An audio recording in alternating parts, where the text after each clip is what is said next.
सातारा जिल्ह्यातील आजच्या top 10 news दिनांक 27 October 2024 powered by hotel Sahyadri चव अभिमानाची वाडेफाटा सातारा. फलटण विधानसभा मतदारसंघासाठी दीपक चव्हाण यांना शरदचंद्र पवार गटातर्फे अधिकृत उमेदवारी. सातारा वाई आणि मान महाविकास आघाडीतर्फे उमेदवार जाहीर होणे बाद. फलटण आणि कराड उत्तर महायुतीतर्फे उमेदवार जाहीर होणे बाद. तासोडे टोल नाक्यावर तळबीड पोलिसांकडून 15 लाखांची रोकड जप्त. कराड तासोडे टोल नाक्यावर 15 लाखांची रोकड वाहनातून नेली जात असताना तळबीड पोलिसांनी जप्त केल्याने एकच खळबळ उडाली.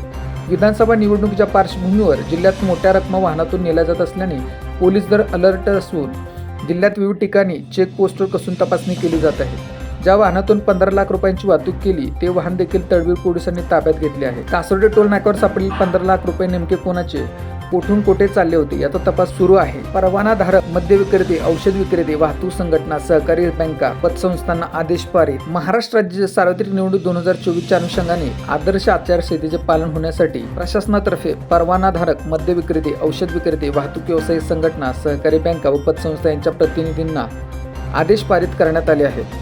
परवानाधारक मद्य विक्रेत्यांनी आपले रोजची विक्री रेकॉर्ड अद्ययावत राखावे, वेळेचे काटेकोरपणे पालन करावे, राज्य उत्पादन शुल्क विभागाने दिलेल्या सर्व सूचनांचे काटेकोरपणे आदेश पालन करावे. औषध विक्रेत्यांनी औषध नियमाप्रमाणे वितरित करावीत असे आदेश देण्यात आले आहेत. वाहतूक संघटनांनी उपप्रादेशिक वाहन विभागांची दिलेल्या सर्व सूचनांचे काटेकोरपणे पालन करून आदर्श आचारसंहितेचे पालन करण्याचे आदेश देण्यात आले. आदर्श आचारसंहितेच्या काळात सहकारी बँका व पतसंस्थांनी आपली रोकड वाहतूक करण्यासाठी उपनिबंध कार्यालयात व निवडणूक प्रशासनाकडून परवाने घ्यावे.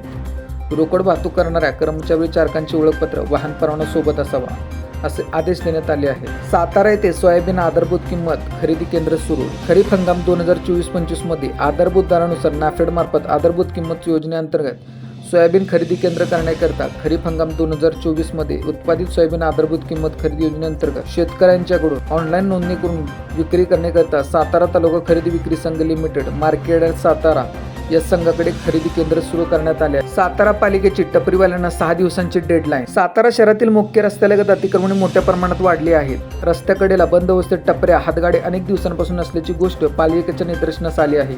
दरम्यान सातारा पालिकेचे मुख्याधिकारी अभिजित बापट यांनी त्या टपरी मालकांना 6 दिवसात अतिक्रमणास ठरत असलेले हातगाडी तात्काळ हटवून घ्यावे अशी मुदत दिली आहे. त्यानंतर टपरी दिसल्यास दंड आकारून टपरी जप्त करण्यात येणार आहे.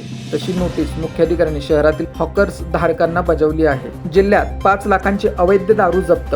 विधानसभा निवडणुकीच्या पार्श्वभूमीवर जिल्हा पोलीस दलाने विविध ठिकाणी अवैध दारू वाहतूक करणाऱ्या विक्रेत्यांना पकडले आहे. त्यांच्याकडून 5 लाखांहून अधिक अवैध दारूसाठा पोलिसांनी हस्तगत केला आहे. साताऱ्यात दागिन्यांची पर्स रिक्षा चालकाकडून परत. नागपूर येथील अभिजित गिरे यांच्या पत्नी साताऱ्यात आल्या होत्या. मोतीचूक परिसरातून त्या शुक्रवार रात्री 8:15 वाजता रिक्षा करून घरी गेल्या. मात्र रिक्षातून पर्स घ्यायच्या त्या विसरल्या. त्या पर्समध्ये सोन्याचे गंठण व कागदपत्रे होती. रिक्षातून प्रवासी उतरल्यानंतर रिक्षाचालक सलमान शेख यांच्या ही दागिन्यांची पर्स निदर्शनास आली. त्यांनी शाहूपुरी पोलीस ठाण्यातील पोलीस उपनिरीक्षक यांना ही पर्स नेऊन दिली. दागिन्यांची पर्स उघडल्यानंतर सर्व कागदपत्रे व दागिने सुरक्षित होत. अभिजित गिरे यांच्या पत्नीला शाहूपुरी पोलीस ठाण्यात बोलून दागिन्यांची पर्स रिक्षा चालक यांच्या हस्ते परत देण्यात आली. घरफोडीच्या गुन्ह्यांमधील 11 लाखांचे दागिने जप्त. कराड शहर गुन्हे प्रगटीकरण शाखेची कारवाई. कराड शहर पोलीस ठाण्याच्या गुन्हे प्रगटीकरण शाखेने घरफोडीचे 2 गुन्हे उघड करून 11,16,000 रुपये किमतीचे 15.5 तोळ्यांचे दागिने जप्त केले आहेत. या प्रकरणी परशुराम ओलेकर राहणार शिंदगीवाडी जिल्हा विजापूर कर्नाटक यास अटक करण्यात आली आहे. आगा शिवनगरमधील अयोध्या नगरी आणि मलकापूर शास्त्रीनगर येथे सप्टेंबर महिन्यात 2 ठिकाणी घरफोड्या झाल्या होत्या.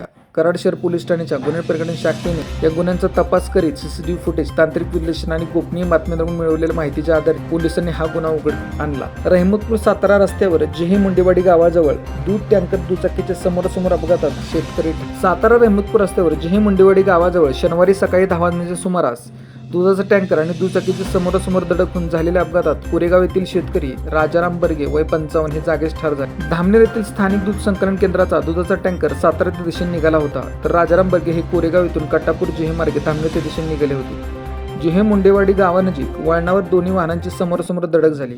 ही धडक इतकी जोरदार होती की मोठा आवाज झाला. त्यामुळे स्थानिक तात्काळ घटनास्थळी दाखल झाले. त्यांनी जखमींना रुग्णालयात उपचारार्थ हलवले. मात्र गंभीर दुखापत झाल्याने राजाराम बर्गे यांचा जागीच मृत्यू झाला. फलटणमध्ये बँकेच्या बाहेरून 1.5 लाखांची रक्कम लंपास. फलटण शहर हद्दीत चोरीच्या घटनेत काही महिन्यांपासून मोठी वाढ झाली असून चोरांना पोलिसांचा धाक राहिला नसल्याचे चित्र सध्या फलटण शहरात दिसत असून दिवसा ढवळ्या भर बाजारपेठेत बँकेच्या बाहेरून सुमारे 1.5 लाख रुपयांची रक्कम हिसकावून घेऊन गेल्याची घटना घडली आहे. अशाच बातम्यांसाठी जिल्हा साताराच्या सर्व सोशल मीडिया प्लॅटफॉर्मला फॉलो करा.